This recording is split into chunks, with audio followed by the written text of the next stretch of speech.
Loving Father, as we celebrate Palm Sunday, we remember the triumphant entry of your Son Jesus into Jerusalem. We recall the crowds waving palm branches, shouting Hosanna and welcoming him as their King. We pray that our hearts may be filled with a similar enthusiasm and devotion. May we welcome Jesus into our lives, our homes, and our communities. Just as he rode into Jerusalem on a donkey, he showed us that true power and strength comes not from might or force or brute humanity, but more from humility and love. May we learn from his example and strive to live with humility and compassion. Special way, Lord, we ask you to be present this evening as we ponder on your last days, your last week of your life. When the heat was turning on you, you knew the tide was turning against you, and yet you were determined to do the will of your Father. Help us, Lord, never to waver from our commitment to love you, to serve you, and be with you in heaven forever. We make this prayer in your name, O Lord. Amen. We had begun, chapter 11, we focused on the temple cleansing act, how Jesus comes into the temple and he turns the table of the money changers, he drives out all the traders who are selling all the sacrificial animals, and he so much, he gives vent to his fury that has been built up within him, and he quotes two specific prophets, that is Jeremiah and Isaiah. First he quotes Isaiah when he insists that this house of my Father is going to be called a house of prayer, and then he combines it with a quote of Jeremiah saying how they have turned the whole thing into a den of robbers. And from then on,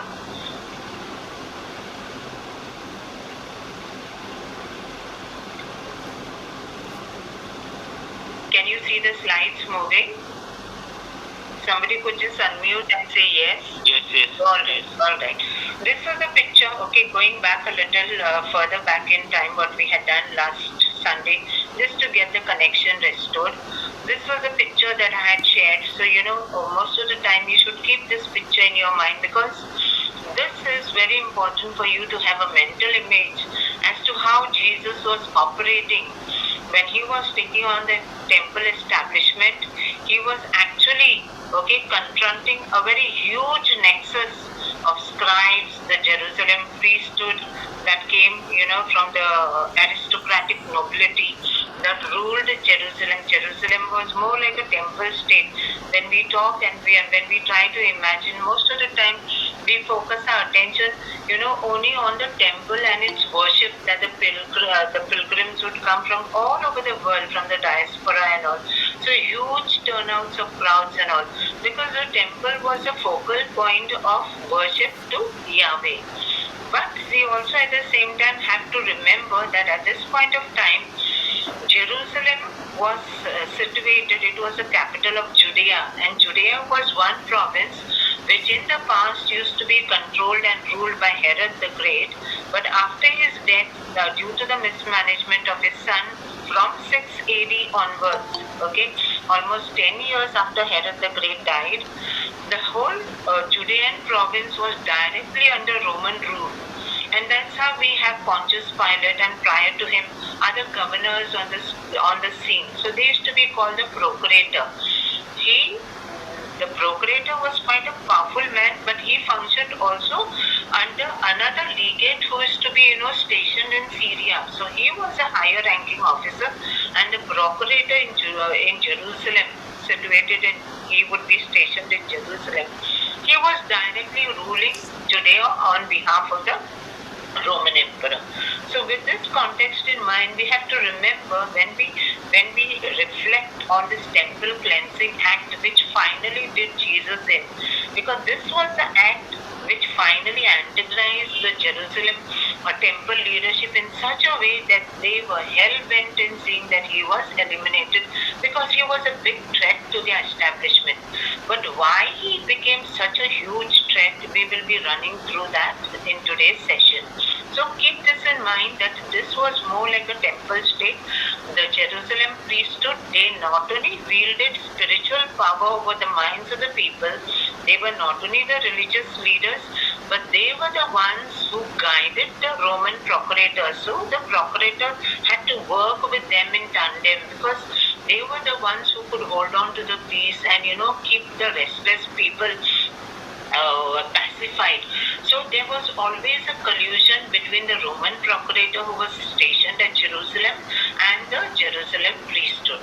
So this mental image should always be there. Last time we ended our session on this note of Jesus quoting Jeremiah after he has overturned all the tables of the money changers, driven out the traders. He even blocked the entry points and all. He must have stationed his disciples at some of the places. He wouldn't allow any sort of commerce, to come in, to and fro into the temple. And so he quotes Jeremiah chapter 7:11. I'm just repeating this again because on this note we had ended the session last time. Then he quotes the text from Jeremiah, that is 7:11. The context of which is this: will you steal, commit adultery, break the commands of God, commit all these sins, and then come into this house which is called by my name? He kept on insisting, house called by my name. Isaiah 56. This is the place which was, even Solomon, when he was dedicating the temple way back almost 1,000 years earlier, he had prayed that all the Gentiles, that is people of all nations, should come to this place. So this would be a spiritual center not only to the Jewish nation, to the Jews, but it was envisioned to be a spiritual center for the entire world. But we have seen finally, at the time of Jesus, during the time of Jesus, finally, because of this, rigidity of the temple priesthood, also the Pharisees and the scribes all together colluding, they had interpreted the Torah in a very different way. And that's how we also know how they, kept on insisting on the oral Torah. This was over and above what was actually laid down in the 5 books of Moses, the Pentateuch, or the Torah, what we call. And so Jesus reminds them, when they come and question him, why are you doing this? He quotes first Isaiah 56, saying that the Jerusalem temple was actually meant to be a place for all Gentiles to come. But what had the people during his stay done? The Gentiles, I shared with you how they were kept out. The last quote. The last part of the quote, which was a very massive, huge one, but it was at the lowest level. And beyond, up till the women's court, they were allowed entry. But beyond that, only on the pain of death, they would be allowed to venture. And I shared with you also, how even today archaeology has found those welcome signs. Actually, it is not welcoming, but it is warning signs to the Gentiles not to venture beyond that. So Jesus, when he is attacking and when he is insisting that his temple, the temple of his father is a house of prayer, what is he actually trying to echo? He is actually trying to remind the temple and the leadership that this was meant to be a place for everyone, but you have made it a segregated temple, a temple wherein not everyone is welcome. Remember, as per the purity regulations, also there was a women's code, because women also were considered to be pure and they couldn't go beyond. So during Solomon's time, the temple was divided only in 3 parts. But during the time of Jesus, the temple came to be segregated into 5 parts. The last being the women's court and the court of the Gentiles. So this whole action is actually unfolding in the court of the Gentiles, because remember that the Jewish people, because of their practices, because of their exclusivity, because of their beliefs in one God, there were lots of people who greatly admired how they lived and how they were so devoted, and had that covenantal mindset. So there used to be among the Gentile people also, they used to be called God-fearers, who believed in coming to the Jerusalem shrine, the temple, to pay worship to the one God. So that is the reason there used to be a huge turnout of all the pilgrims coming to Jerusalem. And in this context, Jesus is quoting Jeremiah, and he comes very forcefully calling it, okay, you have made this a den of robbers, he says, and you say to yourselves, it is like, he is indirectly, these are not actually the words that Jesus said, but probably this is what is running in his mind. We are free. You say to yourselves, we are free to do all these things because God won't judge his own house. In God we trust and we can't experience judgment. So a sort of a false security always prevailed. They felt that they could always have, recourse to the security provided by the Jerusalem temple, that because God has put his name and that sanctuary is so sacred to him, God will always uphold it, protect it, and nobody will be able to destroy it. And this was the same thing. Why he's quoting Jeremiah? Because in Jeremiah's time also the same thing happened. When Nebuchadnezzar finally came and destroyed the temple, prior to that, for so many years, Jeremiah at the top of his voice went on telling the people, mend your ways, don't live under this false security that in this temple you will forever, eternally be protected. And that's exactly what happened. And what they did to Jeremiah, he was thrown into the cistern, he was put in the stocks, and we know all this in the Old Testament, we have read. So that is the reason Jesus is echoing Jeremiah, because there's a similar parallel episode, action that is unfolding right now in this temple. And then the text goes on to say, the text of Jeremiah, we have to remember, I will do to this house which is called by my name. Jeremiah had warned what I did to Shiloh. I explained to you last time in brief that Shiloh prior to Jerusalem used to be the place where the Ark of the Covenant was housed in the tabernacle. Remember the tabernacle during the wilderness wanderings of the Israelites? It used to be a tent-like structure which was very mobile and used to be carried, and that was considered to be very sacred because the Ark of the Covenant was housed there. But what happened? Shiloh also, the same thing had happened, what had happened to Jerusalem. And Shiloh was much, much earlier destroyed, much before David and all, comes on the scene. So probably 1,000 years earlier, this was what had happened. The sanctuary at Shiloh was destroyed because the Philistines had carried away the Ark of the Covenant. I put out that picture. I am sharing it over here again. This used to be the desert tabernacle. By the time in Shiloh, a sort of a solid structure was already there, and these things are found in archaeological sites today, so we know this. So after the desert wanderings and all, they came and they stabilized, and here the Ark of the Covenant was housed. But when the Philistines, they came and destroyed and carried away the Ark, remember Eli got a heart attack and he died over there because his two sons also, Hophni and Phinehas also had died. So Jeremiah, when he was warning about the coming destruction of the first temple at the hands of Nebuchadnezzar, he was warning the people. What happened to Shiloh would also happen here to the Jerusalem temple, and exactly that was what came to pass. So Jesus continues, has this house which is called by my name become a den of robbers in your sight? When he talks about den of robbers, so what is the image that comes into our mind when we talk about den of robbers? That is a place where, the plunderers will store their loot. So Jesus indirectly, he is, castigating the Jerusalem priesthood, like as if they have really become robbers, because they are in plain sight, they are actually exploiting and looting the people. So the temple leaders thought the temple was their refuge and they could forever be saved from God's judgment. So we conclude from this is when Jesus is quoting Isaiah and Jeremiah, Jesus is attacking the segregation of the institution of this beautiful temple that God had chosen to put his name. So here we have the Jerusalem temple that has become a segregated institution, and this is what Jesus is attacking. It was not meant to be that when it was first built. And Jesus comes here in all fury and insists emphatically the will of God, that this is to be a house of prayer for all nations, but you have turned it into a robber's den. because the leadership is corrupt and it's calling out for judgment on itself. Okay, so this is a temple, this is a reconstruction, this model exists in the Jerusalem Museum. If you ever get a chance, you will get to see this.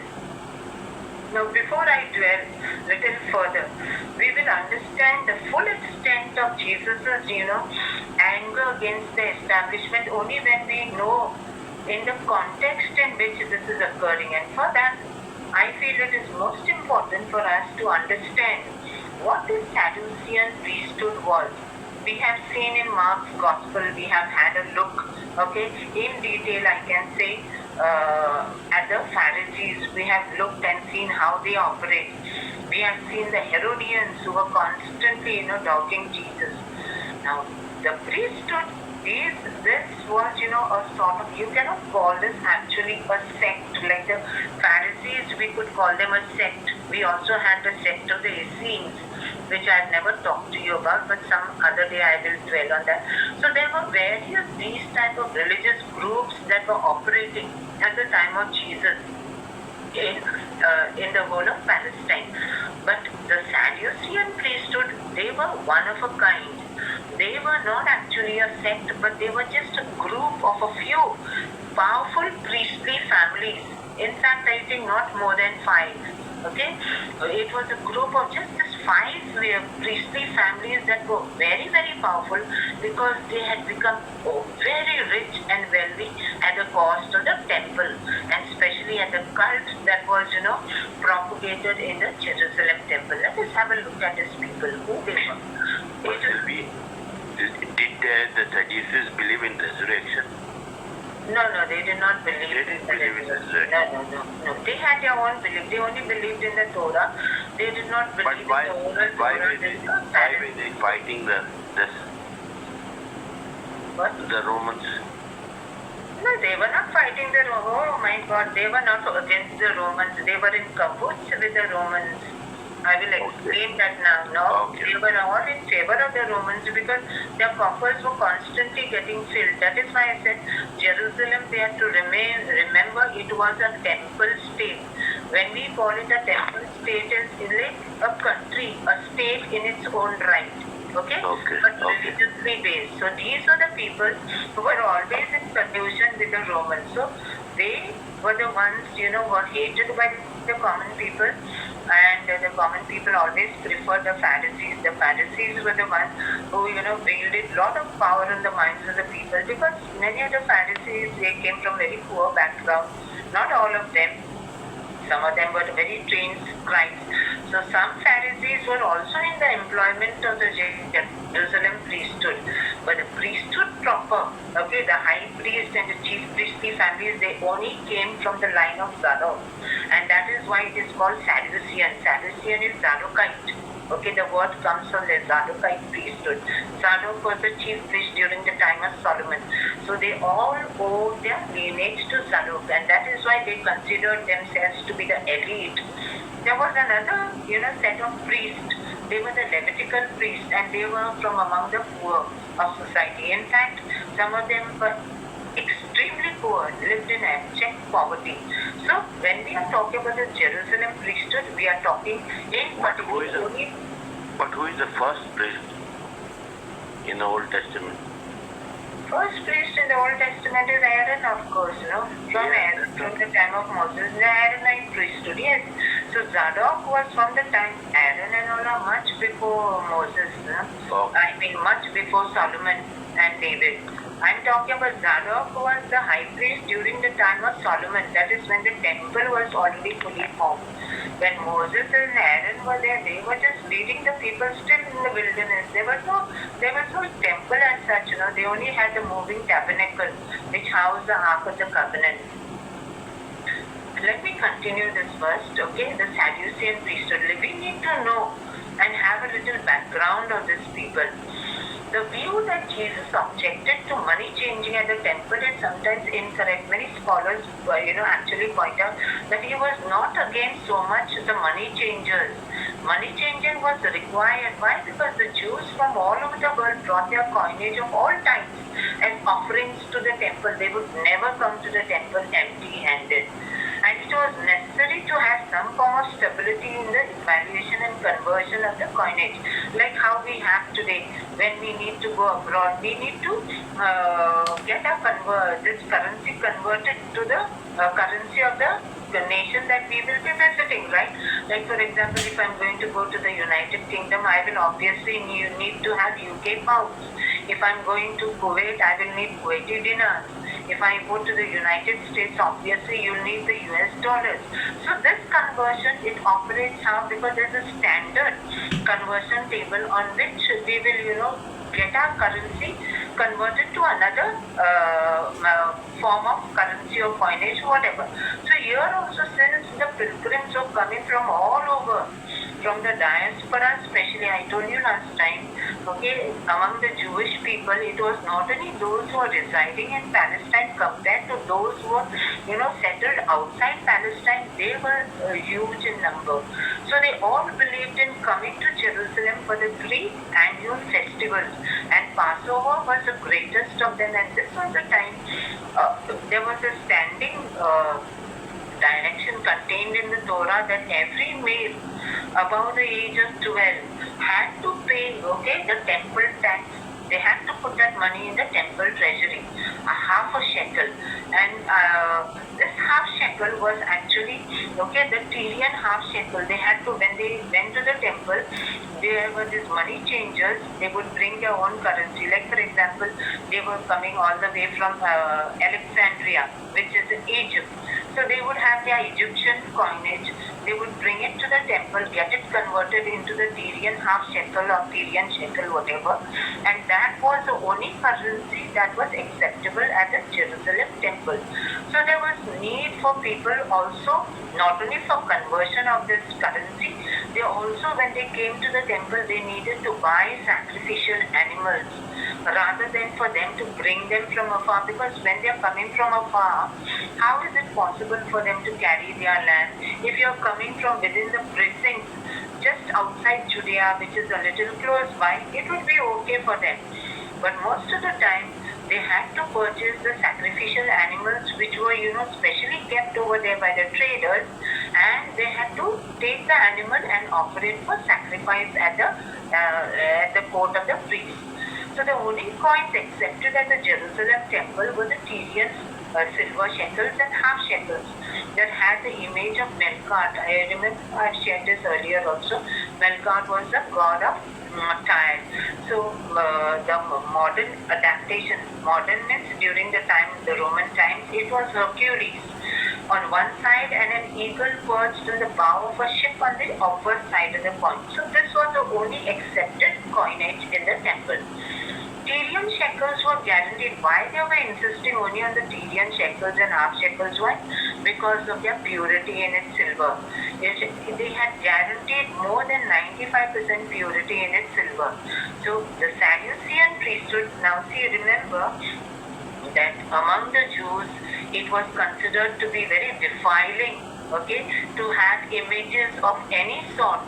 That is why a human image and all could not be, there on the coin. And also all this type of graven images were, they were totally sort of prohibited. And yet, the question is, how did the Sadducean priesthood allow the Tyrian shekel or half shekel with the image of that god Melkart of Hercules on the face of it? Was that not defilement? As per the laws laid down in the book of Leviticus, this was totally not acceptable. But see, how they went when many of the rabbis, especially coming from the Sadduceic sect. Did Jesus anywhere say that not to have the image or something like that? Jesus will not say, because that was an accepted norm among the Jews, That was something that was practiced by like how we have today among the Muslims. It is the same thing. So here, the Pharisees and all, they used to counter the Jerusalem priesthood, but finally the temple leadership was the one that decided everything. So the Sadducees, when they were countered by the Pharisees as to how they allowed the Tyrian shekel to be used as temple currency, what was the argument? That is what I have highlighted. They consistently argued that the purity of one's offering to God That is, whatever you're offering to God has to be completely pure. Okay?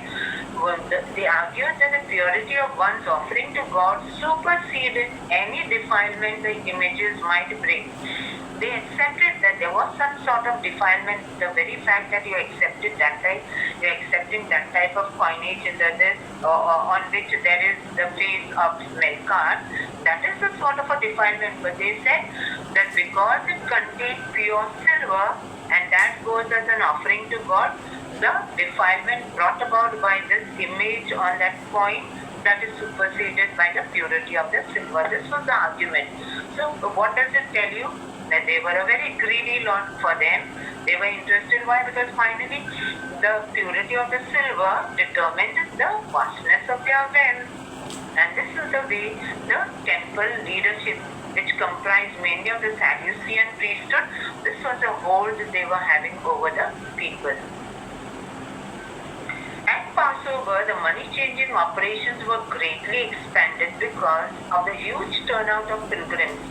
The profit from these activities was enormous. So the Jerusalem temple had the most lucrative system of commerce in the entire Roman world. We forget to make note of this fact. We just look at it like people are coming, they are putting their silver in the coffers of the temple.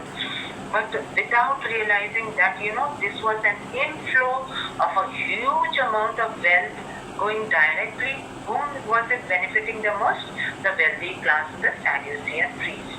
So as one might expect, and this is an established fact, all the scholars point out that the Jerusalem temple, was a lucrative system of commerce. Just like, you have today many of the temples and even our shrines in our cathedrals, when the pilgrims visit, when we go, do we not put, some offerings? So that becomes a huge inflow of wealth, which of course finally, the leadership of the church, they decide how it is going to be utilized and where it will be, going. But that sort of thing wasn't there. This wasn't used for the welfare of the people. It only went to make the class of the Sadducean priest wealthier and wealthier. These funds went to support the wealthy class of Sadducean priests who had lavish homes just west of the temple in an area called the Jewish quarter of the old city today. Today this whole place has been, excavated. There are ongoing huge excavations in the city of Jerusalem, and this particular place, it gives you literally a peep into what life was for them. Homes that were built of marble, the temple. I think I have shared these pictures with you earlier also. I will be putting out one. They had the best of furnishings in their homes and all. Why? Because they had become stinkingly rich and wealthy. The right word to use for them was opulent. A lot of opulence had come in, and all at the cost of the cult practiced in the Jerusalem temple. These priests in turn were cozy with the Roman sponsors. Dominic was having this question, were they against? This is where I answer you. This priest, when I talk about this priest, we are talking only about the Sadducean priesthood. They were very cozy and comfortable with the Roman sponsors who ruled Judea. To understand the economy in Jerusalem, which was a type of a temple state. State means like, a country, like how India is today. It was like a state that was being operated directly under Roman control, but in collaboration with the Jerusalem priesthood. One needs only to follow the money trail, and you will come to know the height of the operations that took place in the Jerusalem temple. So Jesus arrived on that Monday morning when the temple cleansing act is carried out. It was a Monday morning. Remember the previous day he came with the triumphal entry into Jerusalem, and by the time he comes into the temple, it is already too late. And then the next day, early in the morning, he arrives, and on the way first he sees that fig tree and all. We have already seen that. So when he came here on Monday morning at the very height of the trade season, he had 3 words on his mind. Zechariah, that is when he was entering his triumphant entry into Jerusalem, and then Isaiah and Jeremiah. These were the prophetic things that were ringing in his mind, as we have already seen. So Jesus' activities that day were not meant to change things or spark a revolution. Was he trying to, overthrow the temple priesthood over there within a day? Because he was having a huge following already. The crowds were going mad after him. There was, they were literally cheering him. Was it that he wanted to spark a revolution? It wasn't. Right from the time he rode on the foal of a donkey, right after the action in the temple, he intended to signal that the imminent overthrow of the corrupt temple system was at hand and the vision of the prophets would be fulfilled. This is the most important thing we have to bear in mind. So all these actions of his triumphal entry into Jerusalem, coming on that, donkey, that also he sent his disciples at a particular place only you will find it. All these are very prophetic actions. If you look into the Old Testament, you will see that even the prophets, they actually, when they wanted to give, they wanted to convey God's message, they would strange ways sometimes. Like for example, we have Ezekiel, he was asked to make a hole in his house, and from that hole,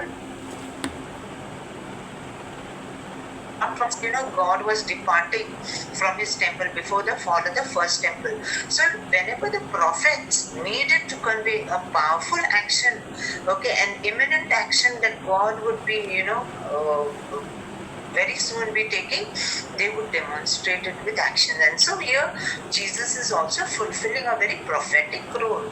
So from the time he came riding on the donkey into Jerusalem, right to the temple cleansing act, and later on all the thing, the hostility and the intense engagement with the scribes, everything of it, it was a prophetic action intended, it was a symbolic action to show that the time for the overthrow of this corrupt temple establishment is at hand. And the vision of the prophets, what vision Isaiah and Jeremiah had, that is going to be fulfilled. And that is why he quotes Jeremiah, Isaiah. This is the picture, This is the Jewish quarter where the priestly aristocracy resided. Today when they go about, excavating, they have found beautiful mansions built of, marble, lovely terraced gardens and all these. Not that the gardens exist anymore, but those remnants, they are, in archaeological finds, they can be found, like where exactly it must have been. Like for example, stone vessels and all, expensive stone vessels and all this type of things have been found. So it speaks volumes about the wealth that this people, actually. Yes. Yeah, you mean to say that Jesus' entry on the donkey today in Jerusalem on Palm Sunday. You missed that whole episode last Sunday, Dominic. I think you need to go and have a look at that session, the video link. You will understand exactly. We have gone in very minute detail as to why he comes riding on the donkey. Because he actually echoes Zechariah, because Prophet Zechariah had exactly prophesied that the Messiah would come like that. So you have to, if you're going to understand from now on all this thing, you need to have a look at last Sunday's session. I think you were not there for the session. No, I wasn't. Just have a look at it, you will understand it. Sure. So this is the priestly quarter. They have reconstructed all these 3D models are there for people to see in Jerusalem. The interiors also, like the artists and all who are also part of the archaeological team and all, putting all the things together. Today with technology, all the things are very much possible. With the floors and all, actual floors and all have been found like this. Look at this, these are all stone vessels which could be turned around only with the help of a lathe. So this type of, workshops and all were very common there in Jerusalem. But who could afford this type of thing? The stone was quite expensive. These things you could only find in the lavish surroundings of the homes of the Jerusalem priests. This is, an artist has reconstructed based on all the floor, spaces and all that have been found, that this could be it. See, the temple was all over here. This was the Jewish quarter, okay? The temple priesthood all resided over here. I put out all these pictures which are, very beautifully. These are illustrations by one particular artist and one architect, Reen Rittmeyer. And in the Biblical Archaeology Society, you have an entire dossier that is built up by this one, by this particular artist, and also an entire video, okay? A 3D this about how the temple looked like. I will share that on YouTube with you, that link, because that really takes you in the heart of this entire establishment. Only when you realize the scale and the magnanimity of this temple, because it was one of the 7 wonders of the ancient world which Herod built. This temple Solomon built was not on this scale and grandeur. It was Herod who extended all these plazas and all. He is the one who extended, and that too on a mount. So it was a marvelous feat of engineering. But unfortunately, Herod, we only look at him in a very negative light. But Herod was a master builder of antiquity. We have to remember that. And the Jerusalem temple was his biggest achievement among all the buildings that he had put up. But unfortunately, the Jewish rabbis never wanted to praise him, but very grudgingly, finally, they had to admit that if one has not seen the Temple of Jerusalem, you haven't really seen a grand building. That was what finally they said about it. So that was in fact a tribute to him. So this is, all these images very beautifully illustrate. They help us to imagine that this was what Jesus was, clashing head on with. Imagine the people, they must have been mighty and very powerful. And Jesus, a lone person, taking these people head on, because being the Son of God, he knew the defilement had crossed all limits of God's tolerance. This is a wider view, that is a smaller picture. We'll continue. Mark also adds that he would not allow anything to be carried into the temple. So what is the meaning of it?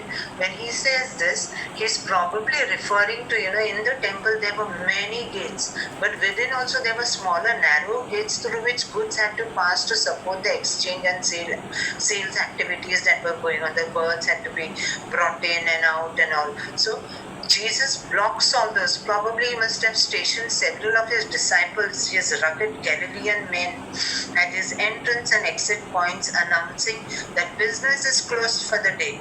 So this is a very prophetic and a symbolic act, and he does it only for one day. He doesn't repeatedly do this. Okay, none of the evangelists tell us it. Only on that particular day he did it. Why? Because he wanted to demonstrate that a time has come for the Son of Man and for the Son of God to take things in his hand. The priestly leadership heard about this ruckus. They already were looking for a way to have Jesus arrested and killed. So they were determined to stop him. Remember, they were full of envy because the crowds were always with him. And they were afraid. They didn't want to antagonize the crowds because they wanted to be popular with them. So they were determined to stop him, but they feared the people who cheered on Jesus that Monday morning. Any of you might be wondering, why is it when they were, in good collaboration with the Romans, and the Romans were just stationed above there. Fortress Antonia was at a higher place, and they could see, what was happening inside the temple, since it was on a raised platform, and an entire region, not exactly a region, less than a region. Legions would be stationed in Syria. Only when in cases of emergency they would be brought. But there were, already cohorts of the Roman troops stationed at Fortress Antonia. So if these Jerusalem priests and all, they had such a good relation with Pontius Pilate, who happened to be the Roman governor at that time, why did they not, immediately, they had their temple guards who were keeping watch within the precincts of the temple, but they could have easily, immediately called the Roman guards and had Jesus arrested, but they did not do that. And there was a reason behind that. This was not the kind of riot the priest would call on the Romans. They would be reluctant to do that anyway. Why? Because it would simply disrupt the flow of wealth into the coffers of the temple. And that is something they would never want that to happen. And since the governor was Pontius Pilate, Pilate had a very deadly reputation. He was infamous for his disdain of the Jews. He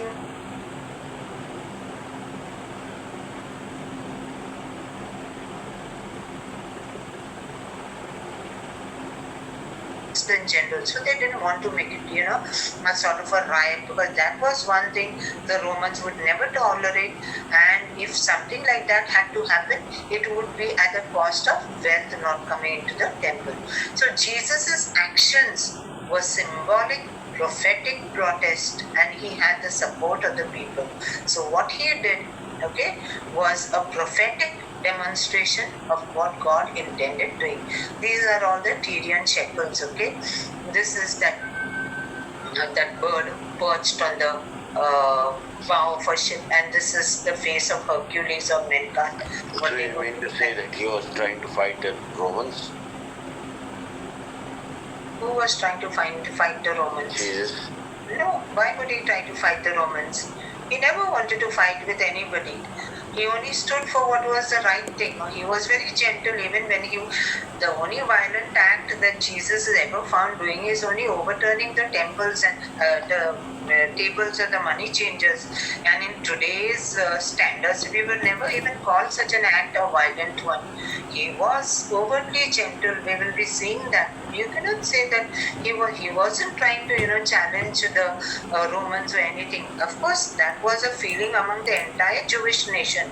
They hated the Romans. Why? Because they always felt that God is their ruler. Nobody should rule them except God. So of course that sort of thing was there. But to have the peace, they had to go by the leadership, whatever they were telling them to do. Now we come to the money changers. The money changers, why were they there? As we have already said, they had to facilitate the conversion of the local currency into the Tyrian half shekel. So they were definitely required. All this I've already explained, so I will not go into further detail. Only this point I would like to elaborate. This exchange imposed by the leaders upon the people of Israel, they fed their own greed in the name of imposing religious obligations. Remember, I just told you when the Pharisees tried to point out to them that having that face of God Melkart on the Tyrian shekel, it would result in defilement. But what they said, the purity of one's offering, that would supersede any defilement that would bring that. See, so they had answers to everything. They were willing to justify everything that would, facilitate their coffers getting filled. So Jesus felt agonized at these exploitative practices promoted and sponsored by the corrupt religious leaders in the Jerusalem temple. Now let us have a look at the merchants. There were merchants also, not only money changers, who were selling sacrificial animals. And all these, where were they? Lined up.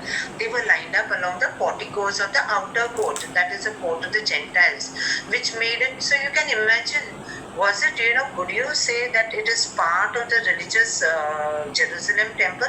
It looked more like a marketplace because it was bustling with commercial activities. So people were coming from far off places and couldn't possibly carry the animals meant for sacrifice. So they were forced to buy. Some of them who came from close by, they would bring their own animals. But most of them who came from afar, they possibly couldn't carry the animals also, because there was a reason. There was something called the pilgrimage road. I will be sharing the pictures with you, which has been, excavated, and this has been one of the most exciting finds, because along this, when we talk about the pilgrimage road, it is the discovery of the Siloam pool. You remember that pool that is mentioned in John?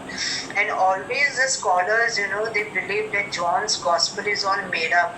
All the places, the historical places that he mentioned in the gospels and all, they don't exist, but all that has blown into their face with the discovery of the Siloam pool.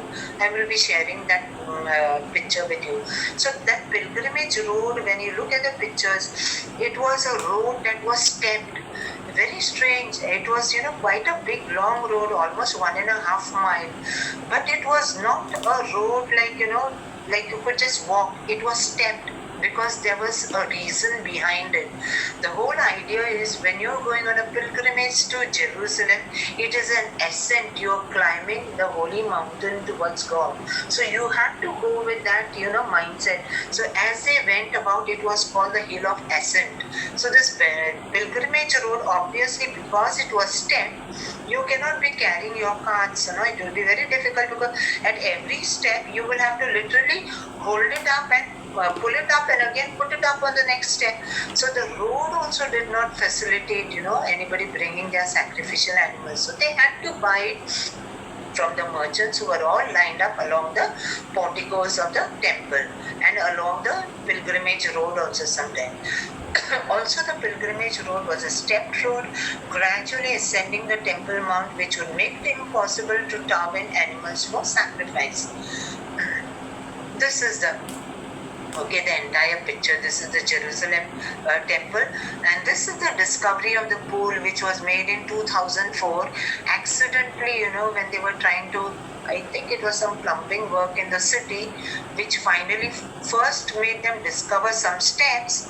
And in Israel, it is mandatory, not only in Israel, I think in the whole of the Middle East, whenever anything is to be dug up in the cities, it is mandatory for a person from the archaeological survey of that particular city to be present, because they know that these are all heritage places and they are likely to uncover a place of archaeological importance, and that is why an on-site archaeological representative has to be present. And so when they first discovered the southern steps. It was in the scriptures also it is mentioned, but they never knew where it was. Now almost the whole pilgrimage road has been excavated, and along with that they have excavated this pool of Siloam. This is it. They say it is the size of 2 Olympic swimming pools. And why not only this pool of Siloam, along the way also there are many mikvah. Do you remember ritual immersion pools that we have seen earlier in Mark's Gospel? They had to go and purify themselves. They had to dip into these waters to make them pure in order to come into the temple. So before they undertook this pilgrimage, this whole road is called the pilgrimage road. Okay, and this is the pool of Siloam. A better picture is over here. They would immerse themselves here and they would go singing along the way. And as they were going, they would go singing, the Psalms of Ascent. This is the, this pool of Siloam, and see how the people, this is the stepped this. So along this way, obviously, it would not be possible at all to carry all these animals. So they had to buy them from the traders. The pilgrimage road, I have just put this one slide for you to know. It is like, the biblical superhighway the archaeologists call today.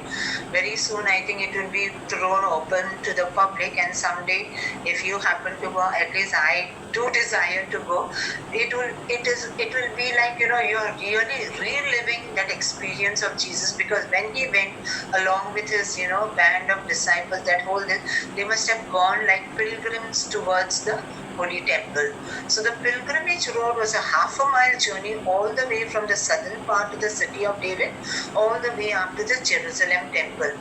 And according to Josephus, a famous historian of this time, millions of pilgrims made this journey for the 3 annual feasts. And which were they? The Passover, the Pentecost, which was called the Shavuot, and the Feast of the Tabernacles, which is called Sukkot. He mentions that of them, Passover was the one that drew the biggest number of people. 3 million people made it for the Passover of 66 AD before the rebellion could break out. Remember the first Jewish revolt, which finally brought the end of the temple in 70 AD. When in 66, that was the last Passover. During that time, around 3 million people made it for the Passover of that day. And many of these people, they remained trapped in over there when the rebellion broke out. And as they journeyed through this road, they sang the Psalms of Ascent, Psalms 120 to 134 of the Psalter, full 15 Psalms, but they are very short Psalms. And this is the travel to Palestine. This is all part of Palestine, Dominic. This is in Palestine. This whole region where Jerusalem was part of Palestine, no? Judea, Perea, Samaria. This was all, the whole, like Palestine, you can think of it like a nation. And these were all provinces. Judea was separated and put directly under Roman rule. So similarly, there was Samaria, there was Syria. Okay. Later on, after the fall of the temple, the whole region came to be referred by the Romans as Syria Palestina. So as they went up this pilgrimage road, they used to sing this, psalm. So you can imagine Jesus along with his disciples, as they were going up these temple steps, they must have been singing the psalms. Just like, we have referred also to the Hallel Psalms 118. So the way one should understand the psalms is, it's a spiritual ascent to the holy temple. As they ascended those steps along the pilgrimage road, they sing all those 15 chapters of the Psalms. They also not only describe the spiritual experience, but the physical experience of climbing those steps over 2,000 years ago. How do you explain the Palestinians and the Israelites today? See, Israel is a concept of a nation of God. Israel, Palestine is a geographical place. Okay, so this is also another picture I put up from that, Okay. They would go up like this, okay, walking. And have you seen all along, these people would be there selling. So all this, small pictures that you see are all the pilgrims who are thronging the temple.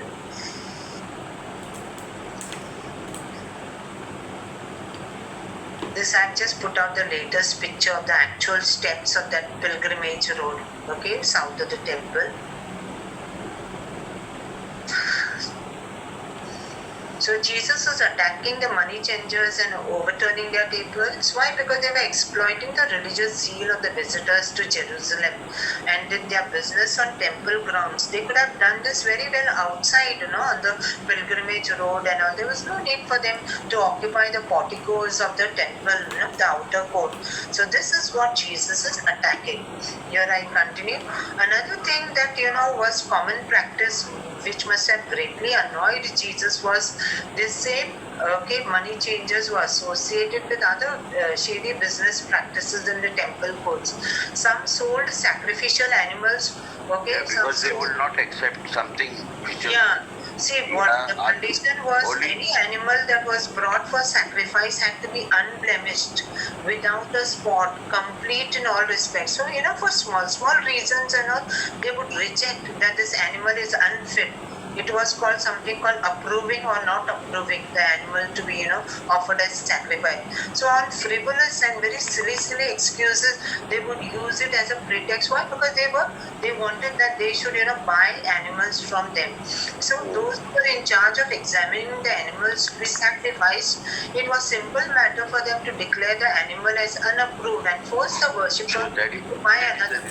That is also the reason why Jesus very much angrily drove Yes, away. he turned their tables, right? Especially he set all the birds and all free, because that these were very exploitative practices that the temple vendors were all, engaging in. And we think and tell me, do you think they were able to do this without the connivance of the temple leadership? This was very much sanctioned and promoted by them, no? They do the same thing in temples over here. Yes, but also sometimes in the churches, let us not forget, I'm not talking only about the Catholic Church in particular, but especially many of the evangelical churches and all, there are many predatory practices that, I agree. that you literally fleece the worshipper out of his money. Why? Because for them it is basically faith in God, and for that they are willing to do anything. So we exploit this type of gullible people. So this is what Jesus is so angry at and is reacting. Why we are going so deep into this when you go into all this contextual inputs, only then you will realize why this prophetic action of Jesus has such a deep meaning and why it hastens him to his death finally. So the money changers and merchants no doubt were required, okay, but the people who ran the establishment, that is the leadership, they were the ones who benefited the most, and they were the ones who became richer and overtly corrupt. So these are rich people from the aristocratic nobility that are exploiting the poor people. We learn that a generation later, many of the leading chief priests, I told you they came only basically for 5 chief priestly families. There was one family called, family of Fiapi, okay, then I'm not getting their names quickly. 5 priestly families, of which Ananus was one of them. The chief priest Caiaphas, okay, he was a son-in-law of the house of Ananias. So that was also one priestly house. So all these were basically parasites who were sucking the life out of the people. So the leading chief priests were actually stealing. Josephus tells us this very interesting thing. Okay, years later, they were actually found stealing the tithes. You know what are the tithes? Tiths is called tithes. That is, the temple offerings, whatever used to be brought by the people to the temple. A part of it was always, a portion of the priest. So something of it, like for example 1/10 of whatever is the produce, they would believe in bringing it to the temple. So that would be the property of the high priest, the chief priest, their families, and also the poor Levitical priest. But what would they do?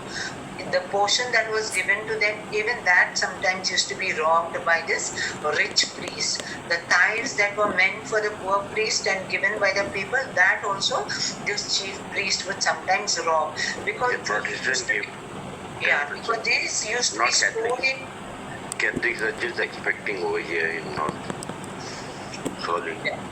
But here, when these people, they would come in procession, dancing, when they came along the pilgrimage this road, they would bring 1/10. If it was possible for them to bring their grain and all, they would bring. Otherwise, they would convert it into money, and that money would all be deposited into the temple treasury. So part of that was always for the priest. But and it would be stored in, the temple was a massive building, and there were inner chambers everywhere for storing wood. There would be a special chamber. There would be a chamber for keeping all the the robes of the priest. There would be a special chamber only to keep all the incense. So, and then there used to be a place where all the bread would be kept, because there was something called the table of the show bread, and that bread had to be changed every day, and that bread would not be thrown out. It had to be eaten by the priest. So there used to be the portion that was apportioned to the poor Levitical priest. That also sometimes the chief priest used to, steal from them. So you can imagine what parasitic nature these people had. So Josephus, in his book The Antiquities, he wrote the wars. He also wrote Antiquities, which is even a bigger and a huge book. Also tells us how there was bloody factionalism among the priestly families, with one particular high priest giving a bribe to arrange the murder and assassination of another rival high priest. So this was the level of depravity existing in the Jerusalemite high priestly ranks. So here we have the Sanhedrin throwing rocks at each other.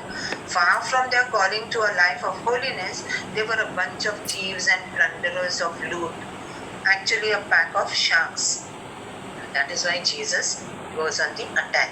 And just one historical side note to the temple corruption, as mentioned by Josephus. When the siege of Jerusalem took place, when the rebellion broke out in 66 AD, okay, they were the Sicarii, they were the ones who were leading the revolt, and the zealots. So when the zealots they took control of the temple also. No, they stopped the sacrifices for the emperor. Also, daily sacrifices to be offered to the temple, to the Roman emperor for the welfare of the Roman emperor. So that day stopped. So the entire cult was brought to a halt, and brought under their control. So one of the first public actions that they undertook was what very strange. They set fire to the public archives within the Jerusalem temple, which contained death records as part of their actions against Roman rule. But more, it was directed against the Jerusalem priest. Why? Because these archives, they contained all the land documents and all the lands that these people had swallowed from the poor people. Soon after the revolt began, Jewish rebels under Eliezer ben Hananiah, the young captain of the temple police, took charge of the revolt, and he set fire to the high priest house, palaces of King Agrippa II and Berenike, these were the herods, and the public archives which contained death records. Okay, why did they do this? In order that they will no longer have custody of the lands that these people had gobbled up.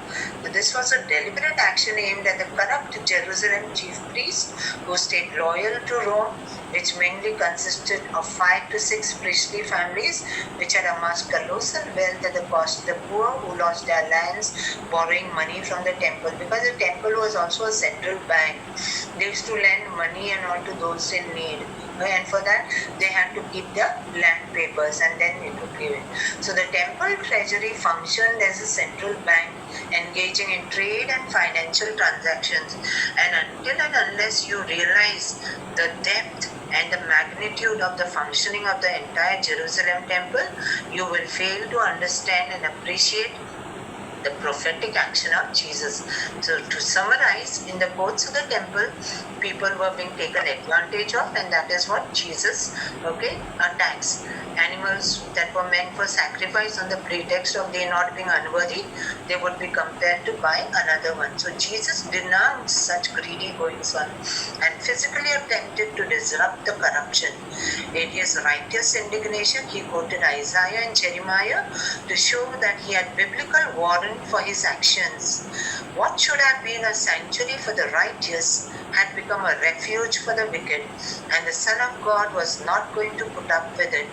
God's design for the temple was that it to be a house of prayer, a place to meet with God and worship Him.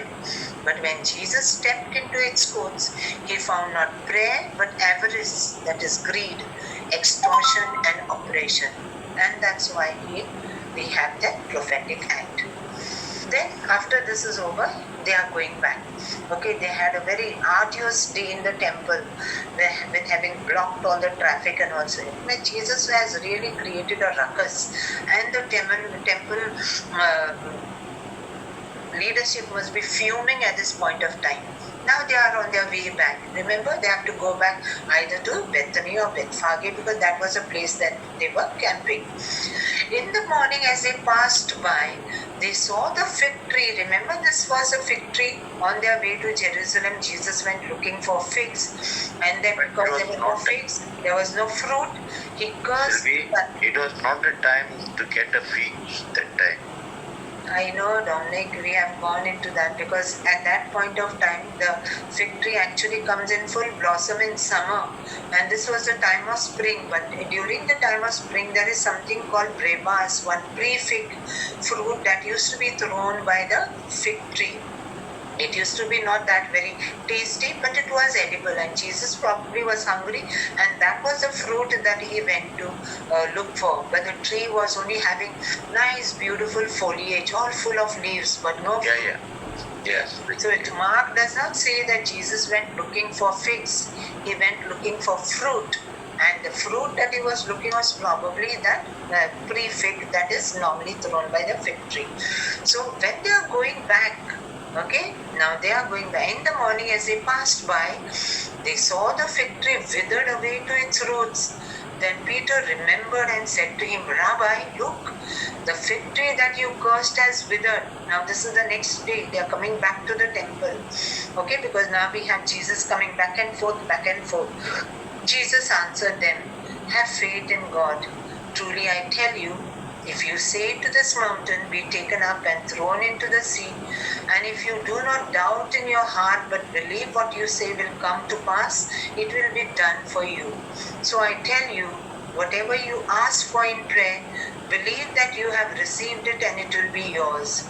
Whenever you stand praying, forgive if you have anything against anyone, so that your Father in heaven may also forgive your trespasses. So here Jesus, okay, spending time with his disciples, teaching them about prayer and having faith in God. Okay, let us just break down. This is the last one. Peter is the one who first reacts on seeing the withered fig tree on their way back home.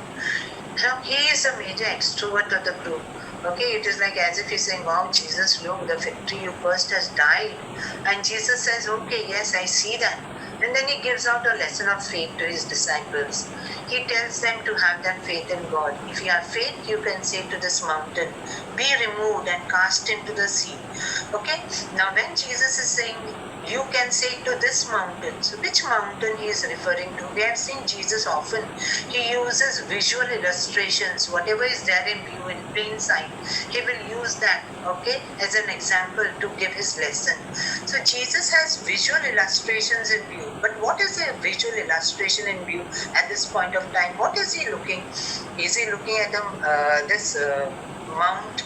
The Temple Mount, okay, where the Jerusalem temple is situated, or is he looking somewhere else? Jesus has visual illustration, so maybe not at the bottom of the mountain, but from top of the Mount of Olives, one could see the Dead Sea sprawled out to the east.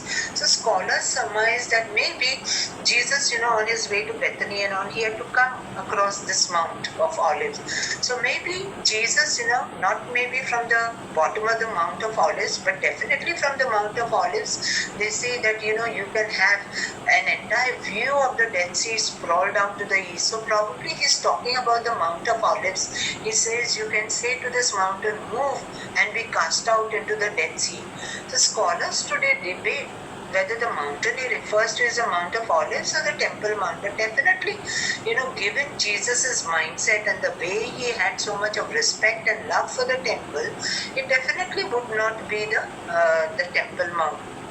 The first Christians did understand mountain to be a generic term, a term in general, faith enough to move mountains. So there's no point in, trying to break our heads and say that was he referring to the Temple Mount or referring only to the Mount of Olives, whatever the case, but he is trying to reinforce a lesson that if you have that type of faith, your faith can move mountains.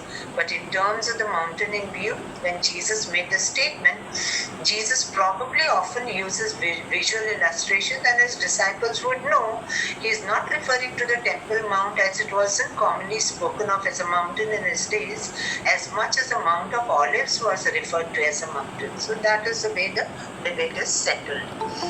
So when Jesus has cursed the fig tree and the fig tree has withered, that also has been as we have already read earlier, it was a symbolic action, because the fig tree is a metaphor for the learning that was carried out by the Pharisees under the fig tree. Torah learning used to be carried out mostly, I've shared last time, so go back to that session and just go through the slides and understand for yourself how, like, the fig tree symbolizes the Jerusalem temple leadership and all that was taught by the religious leaders of Israel at that point of time. So when it has, when Jesus is cursing the fig tree has withered, it is a telltale sign of the impending gloom that is going to come, that the temple is very soon, after a few years, going to be destroyed. And not only that a new covenant is going to come much before that, in place with the death of Jesus. Victory for them, for Indians, is a pimple tree. Yeah, you may draw the parallels that way if you'd like. But you ask many of our people, they will not understand what is the importance of the pimple tree. At least we know why the Jews, they did not revere the fig tree. They would not revere anything like that. For them, God was God. Okay, they were a very monotheistic, people. So for them, it was there was symbolism that was contained in this action of Jesus. Finally, then Jesus' authority is questioned. Again, they came to Jerusalem as he was walking in the temple. The chief priests, the scribes, and the elders came to him. Imagine how angry they are with him. How dare he come and do all this in the temple? Okay, turn all the tables of the money changers, and literally John tells us that he whipped them out. Okay, so Jesus said to them, "By what authority are you doing these things? And who gave you this authority to do them?" Jesus calmly answers them, "I will ask you one question. Answer me, and I will tell you by what authority I do these things. Did the baptism of John come from heaven, or was it of human origin? Answer me." So he threw a bomb at them. Okay? Answer me. Did the baptism of John came from heaven, or was it of human origin? They argued with one another. They all, buzu, they started doing among themselves. It is like a catch-22 situation. They don't know what to answer, because either way, they are actually trapped. They cannot say that if they had to deny John's baptism, oh my God, they would incur the wrath of the people. So they argued with one another. If we say from heaven, he will say, "Why then did you not believe him?" Because they did not believe him. They did not believe John. Okay, John was a thorn in their flesh. And if they had to say of human origin, they were afraid of the crowd. Remember, they are mighty scared of the crowd. And the crowds are, swearing the temple. So everyone probably is watching. So they were afraid of the crowd, for all regarded John as truly a prophet. John was highly respected and held in great reverence by the people, okay, not only in Judea, all over Galilee. So they were afraid to say that no, he was of human origin. They would incur the wrath of the people. So they answered Jesus, "We do not know." And Jesus said to them, okay, this is a very cheeky reply of Jesus. We often sometimes, engage and try to, we like to, pacify ourselves, satisfy ourselves that Jesus was such a meek and humble of heart. He was meek and humble of heart. He had true humility, but where he had to question certain things, he always had the courage to question. So meekness does not mean weakness. Okay, we have to always learn to make, that difference. Learn to be discreet in making that vital distinction between meekness and weakness. Meekness does not translate into weakness. Okay, a meek person is person who is, imbued with innate humility, which Jesus always was. But he was tremendously courageous, like a prophet, like our prophets always were. So he was a prophet, and in the prophetic tradition, he always remained faithful. So he said to them, "Neither will I tell you by what authority I am doing these things. I am not bound to answer this. You don't answer my question, neither will I answer." And with this, he shuts their mouth. Okay, this is the way. This is actually the way they would dress up. They're asking him, questioning his authority, by what right he did that act. They're asking for a justification, and Jesus gives them an answer for which they have a question he puts, for which they have no reply. Questioned by the chief priest and the scribes, they come asking him, "Who do you think you are? Who are you to do this?" And Jesus then says, "Okay, you want to know where did I get my authority? First you will have to answer my question." And of course we know, okay, how they are cornered. It's a catch-22 situation, as I told you. They are trapped, because the question here is also, thing I want to point out over here is, when they are asking him, from where do you get your authority, it is indirectly a reflection on them. Where do they get their authority from? Okay, we have to ask ourselves, why were they so very powerful? From where did they get their authority? Obviously, it was from the people.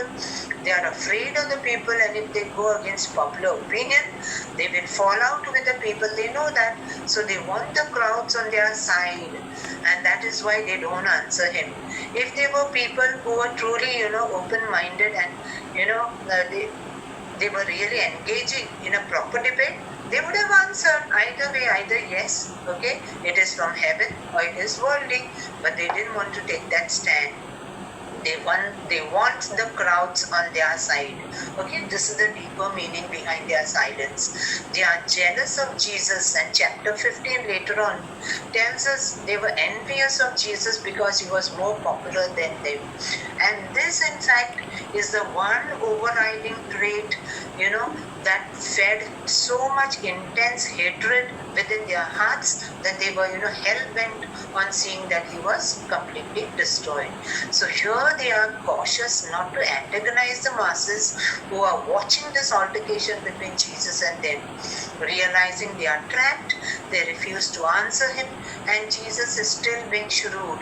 He teases them, tantalizes them, but he doesn't give them enough grounds to execute him directly, but cheekily turns tables on them, saying, "All right then, neither will I tell you from where I get my authority from." So, Jesus, when you actually imagine yourself, this whole scene unfolding, you have to really, understand and admire the way he engaged people in this type of debates. He was so very sharp, very mentally alert, and he knew his stuff so well. Sometimes, today we hear so many scholars engaged in that big debate whether Jesus was literate, he knew to read, he knew all this. All that, argumentation of the scholars, it sounds so frivolous and shallow. Then you see how Jesus could quote scriptures whenever he wanted to, authenticate whatever action he undertook. He always had recourse to the Old Testament, to the Torah and the prophets. So how can it be that he was not an educated man, that he was not literate? He knew the scriptures and to the core, to its very depth, because the scriptures finally spoke about him. They were to be fulfilled in him. He would be the fulfillment of the scriptures. Being the Son of God, he knew all that the Old Testament scriptures spoke about was all pointing towards him. The Torah was not the destination for Israel. It was a signpost. The destination was Jesus, the coming Messiah.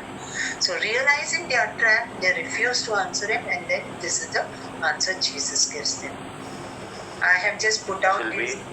Yeah, with this we are ending the session. 1 minute only. I have put out these slides for you. Okay, take a tour of the Jerusalem temple as it stood during the time of Jesus.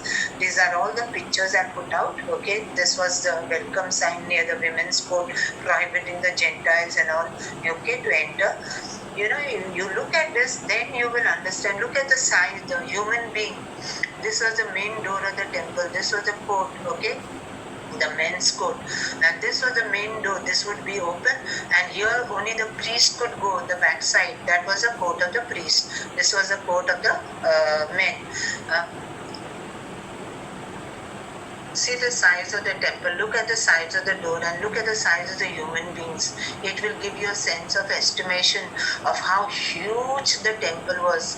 That is why they greatly admired when they saw. See, these are the, this were actually the floors of the temples used to be like this. Remember this, I will be touching later on. The widow who puts the offerings. This were, the trumpet-shaped boxes where the people used to put in their offerings. These are all the, porticos of the temple. This was a huge temple which had to be opened every day for the priest to go, because the sacrifice would be beyond that. Okay. Weakness is not weakness. So I hats off to you for the beautiful lecture that you have given us. Thank you so much. God bless you. Welcome. This is the end of the session. Okay, this is for the next session. Any questions?